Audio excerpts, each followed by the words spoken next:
నడిపే శక్తి ఒకటి ఉన్నది. ఆ శక్తే జ్ఞానరూపంగా మనం ఉపాసించినప్పుడు సరస్వతి అని చెప్పబడుతుంది. ఈ సరస్వతి మహర్షులకు అనేక రూపాలతో ప్రత్యక్షమైంది. వాళ్ళు ఏ రూపాన్ని వర్ణించారో అవే మనం ధ్యానించుకోవడానికి అనువుగా శ్లోకాల రూపంలో పెద్దలు మనకు అందించారు.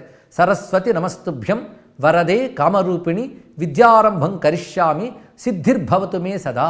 ఇది ప్రసిద్ధిగా ఉన్నటువంటి శ్లోకం. అమ్మా, నేను విద్యను ఆరంభిస్తున్నాను, నాకు విద్య సిద్ధించుగాక అన్నారు. విద్య సిద్ధించడం అంటే విద్యలో మంచి మార్కులు రావడమే కాదు, ఆ విద్య సంపూర్ణంగా బుద్ధికి పట్టాలి.